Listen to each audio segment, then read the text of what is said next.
What if I told you the most successful burger chain in America was built by a father who had one rule, and it broke every law of fast food business?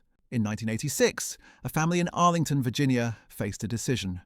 Two sons wanted college money. Their father said no.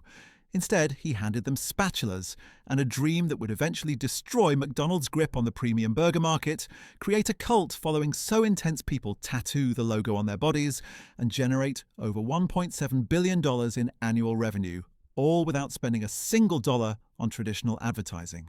And here's the strangest part. The secret behind their success is something every business school professor would tell you is financial suicide. By the end of this video, you'll understand why rejecting everything the fast food industry believed actually became the most brilliant business strategy of the last 40 years. And once you see it, you'll never look at a burger the same way again. If understanding how underdogs flip entire industries fascinates you, you're going to want to stay for what comes next. But first, we need to go back to a small kitchen in Virginia where a father made his sons a very unusual offer. Chapter 1. The impossible offer. Jerry Murrell never planned to build a burger empire. In 1986, he was working in financial services, raising 5 sons with his wife Janie in Arlington, Virginia. The family wasn't wealthy, they weren't poor either. They were that specific kind of American middle class where college tuition for 5 kids felt like staring down a mountain. 2 of his sons, Jim and Matt, were approaching graduation. The expectation was clear they'd go to college like everyone else. He sat his boys down and made them an offer that most parents would consider: I can give you the money for tuition, or I can give you the same amount to start a business, but not both. Enough for maybe 2 years at a state school, or enough to lease a tiny storefront and buy some equipment. Jim and Matt chose the spatulas. What happened next would have destroyed most families. Because Jerry didn't just hand over the money and wish them luck. He had rules, specific, strange rules that would define everything Five Guys became. The first rule was deceptively simple: no franchising. The second rule was stranger: spend nothing on advertising. Let the product speak entirely for itself. And the third rule, the one that made accountants physically uncomfortable, I'll get to that in a moment. Because to understand why it matters, you need to know what the fast food industry looked like in 1986, and why everything Jerry believed should have been. Chapter 2. The fast food trap. The 1980s fast food landscape was a war zone dominated by giants. McDonald's had 9,000 locations. Burger King was expanding aggressively. Wendy's had just revolutionized the message from the industry was unanimous: scale wins. The playbook was simple and ruthlessly efficient. Keep food costs below 30%. Minimize labor with pre-made patties and heat lamps. Franchise aggressively to grow without capital risk. Spend millions on advertising because customers don't know quality, they know familiarity. A family-owned burger shop with no advertising budget, no franchising plans, and fresh ingredients? That wasn't a business strategy, that was a hobby. But Jerry had noticed something the big chains missed, something that customers in Arlington kept telling him without using words. When was the last time you felt genuinely excited about a fast food burger? Not satisfied. Excited? Drop it in the comments. The big chains had trained customers to expect consistency, not quality.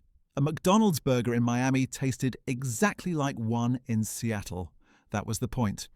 But somewhere in that standardization, something got lost. Jerry watched how families in Arlington talked about food. They'd drive 30 minutes for a pizza place someone recommended. They'd wait in line for an hour at a diner with a reputation. But fast food. Fast food was what you settled for when nothing better was available. The chains had created convenience, they'd optimized costs, but they'd also accidentally built a ceiling. And Jerry Murrell saw a gap big enough to drive a burger empire through. So what's actually causing the burger industry to leave billions on the table? The answer most people give is quality. But that's not the real story. Chapter 3. The quality trap revealed. Everyone assumes Five Guys succeeded because they used better ingredients. That's the simple narrative. Fresh beef, hand-cut fries, free toppings. Quality wins. Story over. But that explanation misses everything important. Because quality alone doesn't build billion-dollar brands. Dozens of quality burger joints have opened and closed, while Five Guys expanded to 1,700 locations across 16 countries.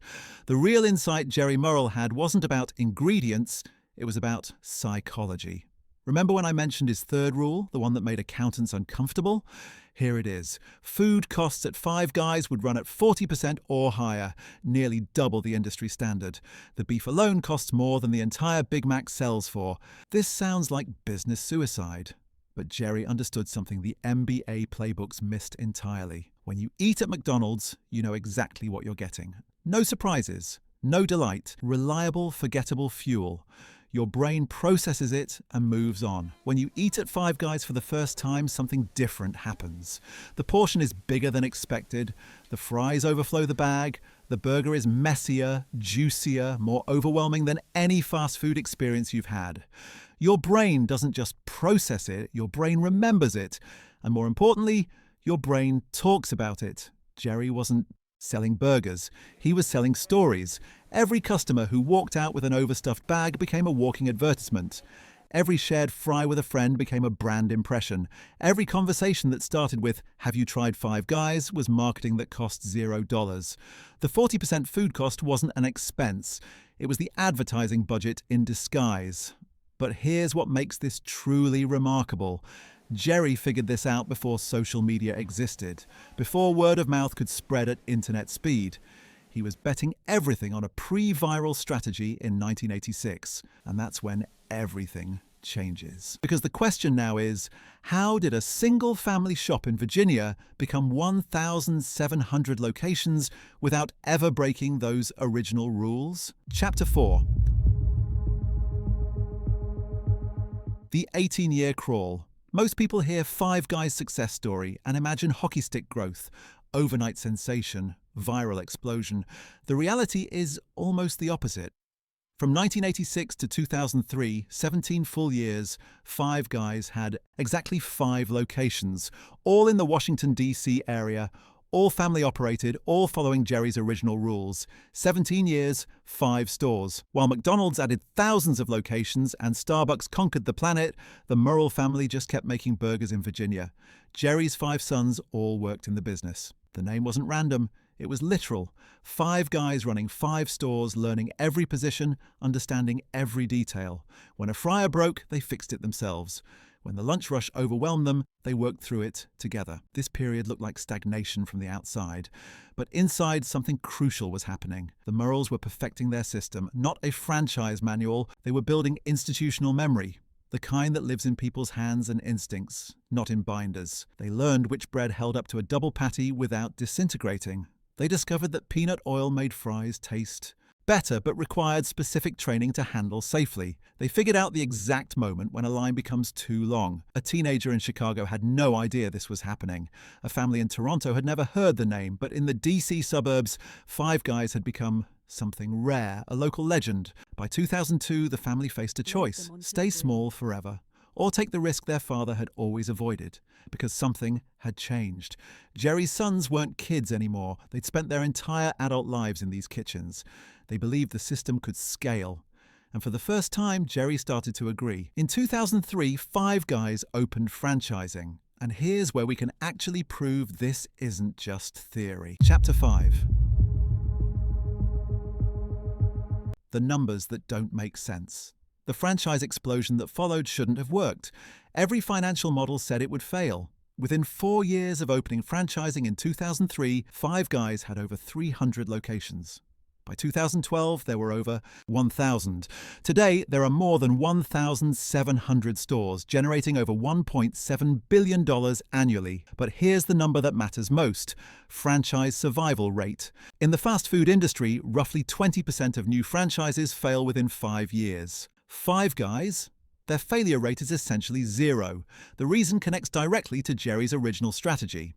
When you're spending 40% on food costs, your franchisees make less per burger than a McDonald's owner. But they need fewer customers to build loyalty. Each visitor becomes a repeat customer at higher rates. Each satisfied customer tells more friends.